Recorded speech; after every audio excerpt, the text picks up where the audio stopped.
Bueno, y tal como habíamos anunciado, estamos con el presidente de ACE, con el doctor Marcos Carámbula. ¿Cómo le va, Carámbula? Buen día, con mucho gusto. Bueno, son muchos los temas que tenemos para conversar sobre la designación de nuevos directores en los hospitales públicos, la situación que se ha generado en el Hospital Vilar-de-Bo, producto de la derivación de derivaciones judiciales que se hacen a ese centro asistencial. También el tema de la reducción, el trabajo para reducir los tiempos de espera en pacientes. Estos son algunos de los temas, pero temprano les mencionábamos una nota, y arranco por allí, Sí. mencionábamos una nota que sale publicada hoy en el diario El País, donde señala que los veraneantes desbordan las emergencias de Maldonado. Justamente hay una alta demanda de los servicios sanitarios y las emergencias se ven saturadas. Esto en cuanto a la temporada de turismo. También dice que el CTI del Hospital de Tacuarembó está saturado por pacientes politraumatizados, lo dice la nota del País. ¿Es así esto? Justamente nosotros cada verano tenemos un plan verano, que es un plan de refuerzo en aquellas zonas donde mayor demanda hay, no solo en Maldonado, sino en todo lo que es la franja del este del país, y lo mismo del otro lado, en la costa litoraleña, donde también hay una gran afluencia de turistas. Yo quiero ser muy preciso porque verdaderamente nosotros seguimos muy de cerca, estamos en contacto con los directores de hospitales. Para darle una idea exacta, en 2018, del 1 al 8 de enero, estamos hablando del año pasado, hubo 1.110 consultas en nuestros hospitales, hospital de Maldonado, hospital público, 139 por día. En este 2019, del 1 al 8, cuando se titula que hay un desborde, 856 consultas en la urgencia. O sea, hubo menos consultas Es decir, de 1.110, primero al 8 de 2018, ahora 856, 107 consultas por día que están siendo atendidas con el plan de refuerzo del verano. Es más, ahora se va a habilitar en estos días una concesión de triaje que permita resolver rápidamente aquella demanda de consultas menos complejas, resolver rápidamente y fortalecer como corresponde el área de consultas de mayor complejidad. Estos datos son para Maldonado. Esto es Maldonado expresamente. Hospitales públicos de Maldonado. Hospital Público Maldonado, que es el titular del día de hoy. Por lo tanto, claramente estas son las cifras. En segundo lugar, nosotros estamos haciendo un seguimiento de todos los hospitales con las cifras. Diciembre del 2017, comparado con diciembre del 2018, 3.300 consultas. 2018, ya estamos hablando de todo el mes, 3.400 consultas en el 2017. Es decir, yendo a diciembre que pasó, comparado con el diciembre del 2017, el volumen de consulta es prácticamente similar. Por lo tanto, hay una demanda natural producto del turismo, pero que nosotros, en función de los recursos que disponemos en el plan verano, y para eso además estamos, las autoridades ACE siguiendo diariamente esto, están los recursos suficientes. ¿Son los mismos recursos que el año pasado y por lo tanto están menos sobrecargados o hay menos recursos? ¿En qué consiste el plan verano? El plan verano, al igual que el plan invierno, ustedes saben que en invierno nosotros, sobre todo en pediatría y particularmente en el Pereira, reforzamos con pediatras, servicios de enfermería, auxiliares de enfermería. Lo mismo hacemos el verano para tener los recursos humanos acorde a la demanda. En algunos casos además estamos optimizando, como sucede en Maldonado, la planta física para este triaje de resolverlo más rápidamente. O sea, ¿los recursos son los mismos que el año pasado? Los mismos previstos en el recurso del plan verano del año pasado. Con menos demanda. Con demanda similar, yo diría demanda similar. Demanda similar porque ustedes ven que la diferencia no es significativa, algo más en los primeros 8 días del año pasado, pero en volumen de 110, 120 consultas diarias. Y alcanza, porque también se mencionaba en la nota de Diario del País que esto es un problema estructural, así lo describe el gremio de funcionarios, que no solamente es en el periodo estival donde se reciben turistas, sino también en una cosa estructural de todo el año con la cantidad de gente que vive en Maldonado. Sí, ahí ya estamos en otro plano, que es el plano que nosotros estamos previsando, que son los hospitales de referencia regional. Ustedes saben que el departamento de Maldonado ha crecido demográficamente extraordinariamente, muy significativamente. Prácticamente se ha triplicado la la demanda poblacional y gran parte son usuarios de ACE. Por eso nosotros estamos encarando lo que es la fortaleza del eje Maldonado-San Carlos como dos hospitales que son complementarios. Allí estamos desarrollando lo que es la inversión en el centro oncológico, estamos incrementando la inversión en lo que es el área de emergencia del Hospital de Maldonado, estamos apuntando al equipamiento con un concepto de regionalización. Entonces, a lo que se refiere a la nota más de fondo, es una de las prioridades que nosotros tenemos. Nosotros estamos trabajando con un concepto de regionalización, apuntando a los centros de referencia. Litoral Norte, Salto, Paysandú, y cobertura de ese eje a 1 hora de distancia, todas las demandas. Litoral Sur, que es Colonia, el nuevo hospital de Colonia, va a quedar pronto en abril-mayo, más el apoyo desde 2 hospitales que estamos equipando, Imagenología Fray Bentos, Mercedes. Luego el eje metropolitano, Maciel, Pasteur, hasta el área de influencia Florida, estamos ampliando el CTI de Florida. El norte con Tacuarembó, también aprovecho daremos las cifras que corresponden. El hospital de Tacuarembó está satisfaciendo totalmente la demanda. La nota dice que el CTI del hospital de Tacuarembó está saturado por politraumatizados. Naturalmente es un hospital muy demandado, pero está cumpliendo con las demandas tal cual se necesita. O sea que Tacuarembó responde y ese eje Tacuarembó-Rivera será el otro eje. Y luego tenemos este eje del este potenciando Maldonado-San Carlos como centro de referencia y Minas, que Minas estamos para un nuevo tomógrafo, es un centro de imagenología de referencia, un nuevo bloque quirúrgico y el CTI correspondiente. Carámbula, ya que lo menciona y que hace la mención del litoral norte entre Salto y Paysandú, publica hoy el diario del Telégrafo de Paysandú, quiero compartirlo con ustedes y hacerle la pregunta correspondiente. Tengo aquí, dice, 2 de las 4 salas de operaciones del Hospital Escuela del Litoral anuladas por humedades y filtraciones. Y dice que las otras tienen falencias. ¿Están en conocimiento ustedes? Sí, publican las estamos, fotos y la verdad son preocupantes las fotos. Y estamos justamente atrás de lo que es el bloque quirúrgico de Paysandú, las dificultades que tenemos ahí. El hospital de Paysandú está en plena obra, se está ampliando alguna de las salas de cirugía, se va a ampliar el CTI y se va a abordar el bloque quirúrgico de Paysandú y se está procurando cumplir con la demanda como corresponde también. Tenemos el informe correspondiente, estamos justamente con un plan de inversiones en el hospital de Paysandú, porque es un hospital escuela, es un hospital de amplia demanda y tenemos que estar justamente actualizando la inversión. Esta información entonces es correcta, que en la actualidad hay 2 de las 4 salas del bloque quirúrgico. Sí, yo le puedo dar el detalle, pero está funcionando respondiendo a la demanda del bloque quirúrgico Paysandú. Siempre que uno ve estas cosas piensa, ¿por qué se llega a una situación así que deja de funcionar, por ejemplo, una sala, un quirófano por una situación de humedad? Nosotros tenemos un plan de inversiones muy significativo. Para darles un ejemplo, hay un plan de inversiones del orden de los $40 millones, 2019 solo. Siempre venimos cubriendo las urgencias y al mismo tiempo invirtiendo más. El Hospital de Colonia es una inversión de $30 millones, solo el Hospital de Colonia. La ampliación del CTI de Paysandú, hablando de Paysandú, nos implica un gran esfuerzo que estamos justamente trabajando para lograr la financiación. Está en el orden de los $10 millones. Hay distintas situaciones de bloques quirúrgicos, bloque quirúrgico de Rivera que tenemos que atender. Esta situación de bloque quirúrgico de Paysandú son hospitales, el hospital de Paysandú tiene más de 100 años. En realidad la parte nueva del hospital de Paysandú viene de antes, viene de la época, es un hospital que nace cuando la resistencia de Leandro Gómez, de esa época, pero luego se convierte en hospital escuela y tiene una infraestructura edilicia de mucho tiempo atrás. ¿Que hay un rezago en inversiones, por ejemplo, en este caso? Sobre todo en aquellos hospitales más antiguos donde tenemos que estar permanentemente, no solo acondicionando lo anterior, sino ampliando lo actual. Le doy el ejemplo, el CTI de Paysandú, hay un equipo formidable, hay que ampliarlo y estamos trabajando en ese sentido. Lo del bloque quirúrgico es una necesidad también imprescindible, pero aseguramos que el bloque quirúrgico que está en funcionamiento responde a la demanda.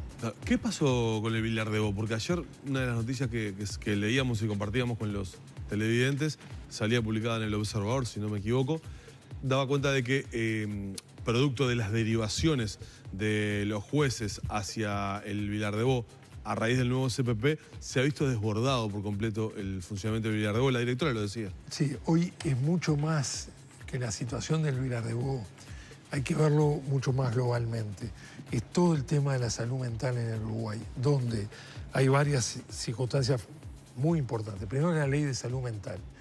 La ley de salud mental, ustedes saben que fue aprobada por unanimidad, sobre todo en el Senado y casi por unanimidad en diputados, prevé un cambio de paradigma, es decir, salir de la manicomalización, es decir, del paciente excluido y aislado.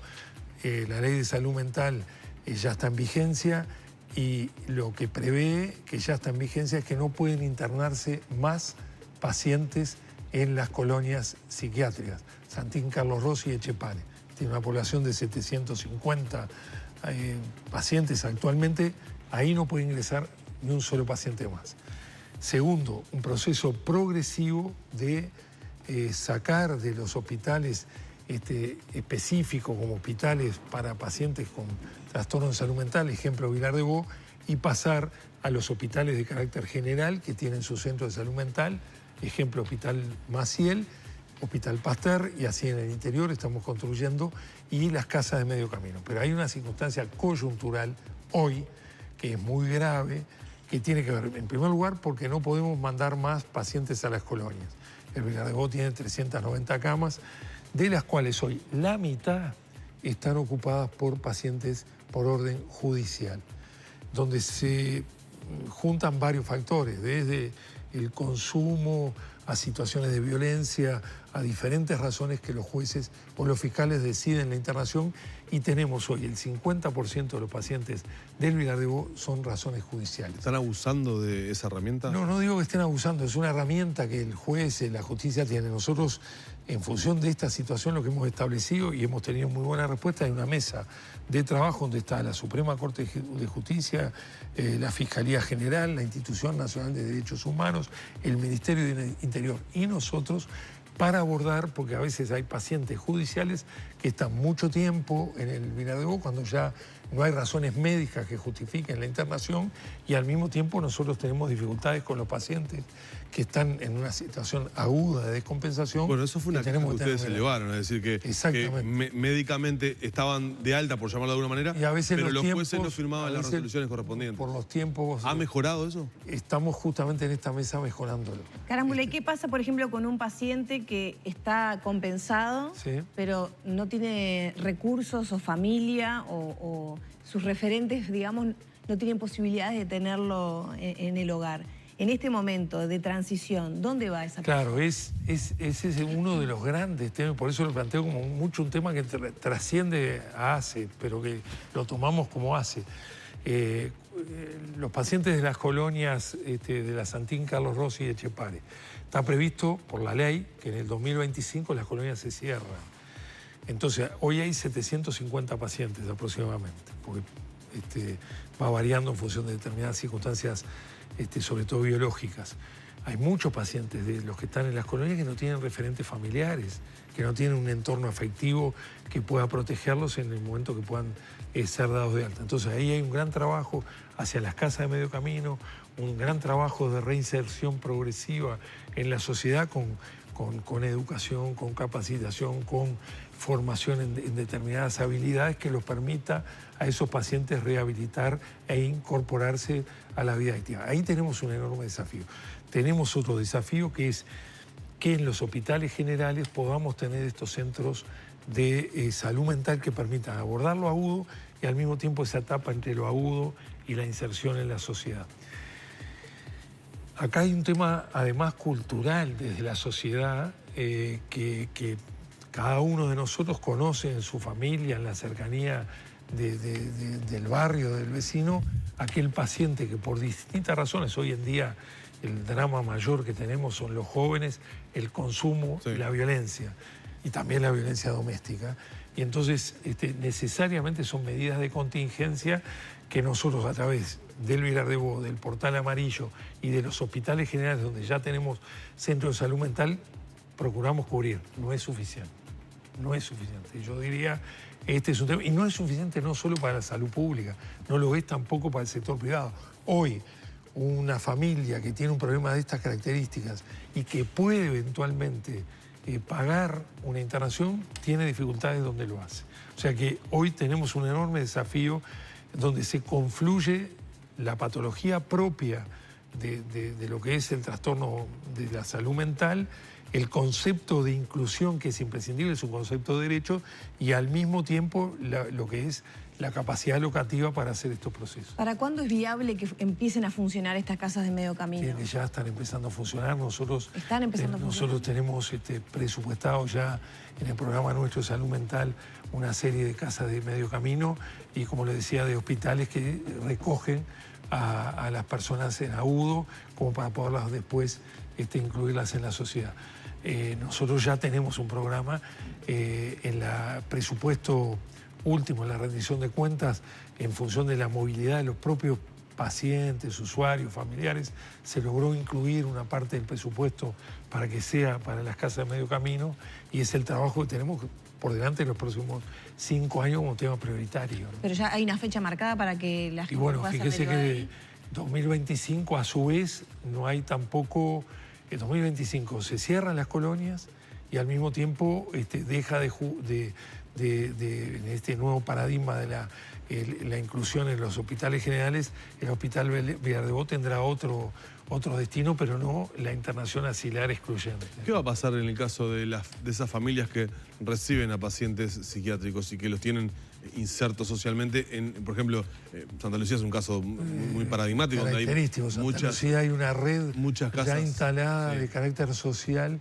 ¿Qué va a pasar con ahí ese hay caso, un tema después del 2025? de formación, de capacitación y de seguimiento cercano con los equipos de salud mental, como para que las casas que actualmente Santa Lucía y todos los pueblos de alrededor de las colonias, como que ya hay una cultura existente, sí, que da mucho cobijo a numerosos pacientes que estaban en las colonias. Es mejor que estén ahí que estén en las colonias. Y generalmente, más allá de lo que han mejorado en las colonias, pero sin duda el cobijo afectivo, familiar, es fundamental. ¿Qué debemos hacer? Formación, capacitación y recursos para esas casas de medio camino, aprovechando la sapiencia que ya hay.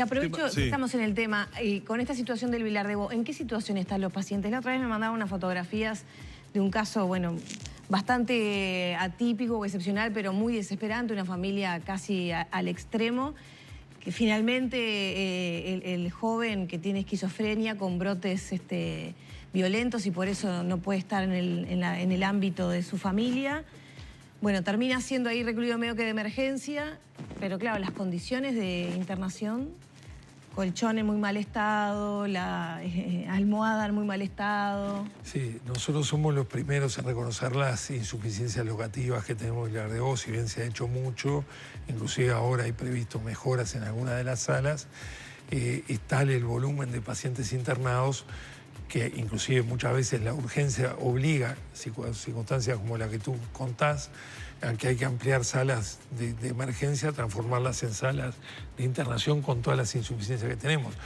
Tenemos enormes dificultades en lo que son las salas donde van recluidos los pacientes que son internados por orden judicial, sobre todo aquellos pacientes de alta complejidad, que vienen de alta complejidad no solo por su patología, sino por sus antecedentes.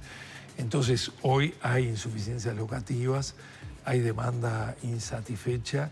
Nosotros procuramos que cuando se trata de un caso urgente, agudo, no solo resolvemos con el Villar-de-Bo, sino haciendo un esfuerzo presupuestal, los internamos en servicios privados donde hay camas. Más de una vez debemos resolverlo en la urgencia trasladando a centros privados, porque es la única forma de contemplar una urgencia que debe ser internada. Claro. Y a propósito de todos los temas que teníamos para conversar con usted, queremos hablar sobre la situación. Apenas ustedes ingresaron a la función ENACE, plantearon la necesidad de los concursos para los directores de los hospitales, concurso que se realizó, se llevó a cabo, pero que no logró colmar a todos los casos. ¿Qué ha pasado con esos casos donde no se pudo completar? Sí, eso para nosotros es un tema central, ¿verdad? Nosotros hemos hecho de la profesionalización de la gestión en salud pública un tema, claro, que no se habían hecho hasta ahora concursos en salud pública. Como tú decís, hicimos un concurso primero de 16 directores. Directores, fueron 6 provistos, por concurso, con todas las garantías. Aprovecho para homenajear, el tribunal estuvo presidido por el profesor Jorge Torres, una eminencia, una enorme responsabilidad ética. Lamentablemente falleció hace poquitos días antes de fin de año y hasta último momento estuvo dirigiendo estos tribunales.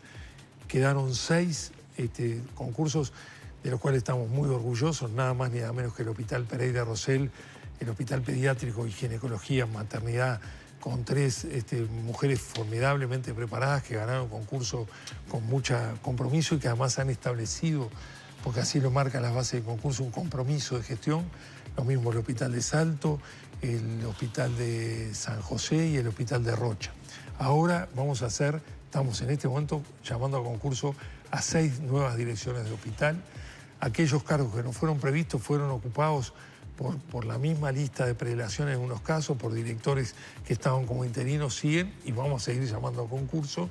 Ahora hay 6 concursos en curso, que son Pasteur, Español, Hospital General del Norte, Semboá, Paysandú, Flores y Canelones. Y a mediados del primer trimestre, marzo-abril, estaremos siguiendo con esto. Al mismo tiempo, y esto tiene mucho que ver con todo lo que estamos hablando recién, hicimos un concurso de gerencia asistencial por concurso, que ha ganado una destacada profesional, gerencia de dirección de redes, que establece la relación entre los hospitales y los centros de referencia y el primer nivel, también por concurso, y ahora acabamos de fallar el concurso de gestión de calidad, es decir, evaluar la calidad que prestamos con rigurosidad y objetividad. Y estamos haciendo en este momento el llamado que tiene que ver con las inversiones que nos hablábamos recientemente a la Dirección General de Arquitectura. Porque ahí, estando los recursos, tenemos que avanzar en gestión, en tiempos, en costos y en rapidez de respuesta. Para eso el llamado de la Dirección General de Arquitectura. O sea que este rumbo de la profesionalización lo vamos a seguir cumpliendo. ¿Por qué el llamado inicial quedó con tantos cargos vacantes? Primera vez que se hacía. No fue atractivo, no se hizo bien. ¿Cómo fue? Se presentaron 44 concursantes. El tribunal exigió y puso unas bases muy rigurosas. Fue muy riguroso la evaluación no solo de los antecedentes, méritos, sino del proyecto para cada hospital.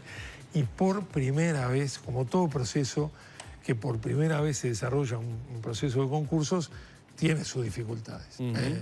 Por eso en esta oportunidad hacemos un llamado a 6 direcciones y lo vamos a hacer siguiendo marzo, haremos lo mismo, marzo-abril, y en el correr del año, nos queda un año de gestión, vamos a seguir justamente apuntando a que cuando se haga el concurso podamos probar el nivel de rigurosidad y exigencia del tribunal, más allá de... ¿Puso la vara muy alta? Puso la vara como corresponde, porque estamos hablando de la Dirección de Hospitales de Salud Pública. Lo que sí, la rendición de cuentas nos permitió una herramienta que no teníamos, que es la responsabilidad de alta conducción hospitalaria, lo que nos permite ampliar el número de concursantes, no solo a los presupuestados de ACE, sino en general, y en segundo lugar una remuneración acorde a la responsabilidad. Eso fue incluido y votado, afortunadamente con el respaldo casi unánime, en la rendición de cuentas pasada. Entonces, ¿qué pasa? ¿No hay médicos que estén interesados en hacer ese esfuerzo de concursar, hacer un proyecto? Hubo 43 concursantes y pensamos que ahora, en esta nueva etapa, todavía va a ser mayor. Como le digo, se inicia un camino que no estaba. La gente accedía a las direcciones de concurso por designaciones directas.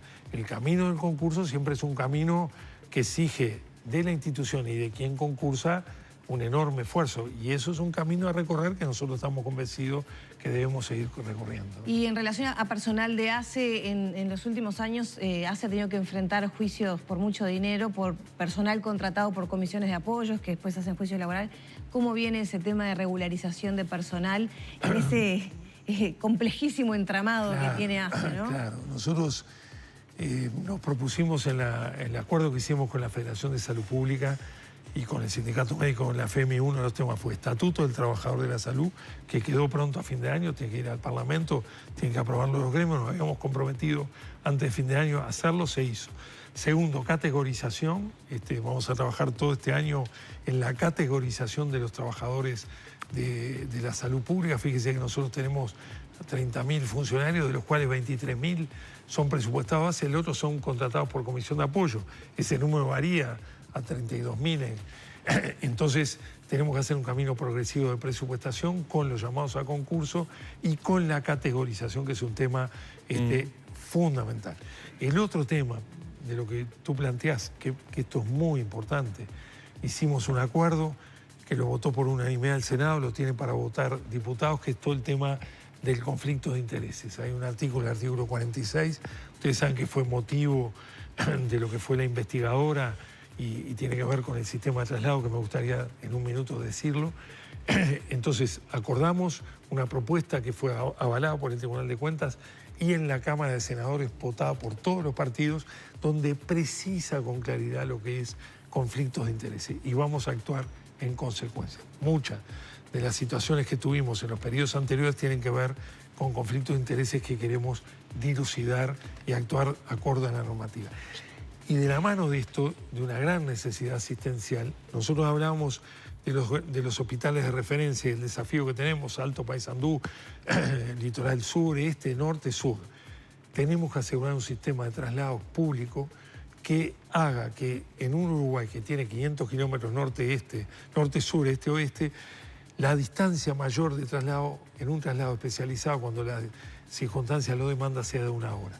Para eso nosotros vamos a fortalecer el sector público nuestro de traslado con una central de traslados que ya estamos licitando el software, estamos dotando los recursos humanos, que desde una central muy bien equipada defina en cualquier lugar del país la necesidad del traslado, dónde debe derivarse y el móvil que lo traslada.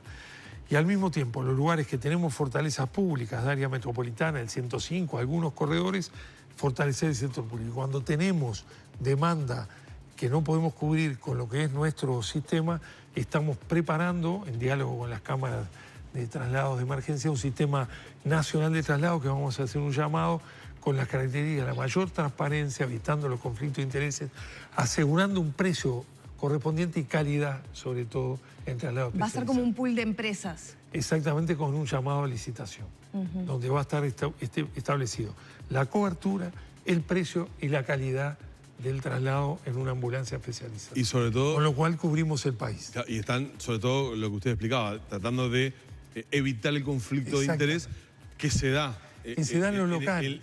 Claro, se da en lo local, porque el médico que trabaja en la privada, trabaja en la pública y tiene un consorcio con otros médicos que tienen una empresa que brinda servicios, entonces muchas veces es difícil. Es muy difícil, usted tiene que comprender al médico que está en la primera línea, que está en un centro de salud, que le llega un paciente con un infarto, un accidente vascular encefálico o un traumatismo y tiene que trasladarlo y ahí el tiempo es oro.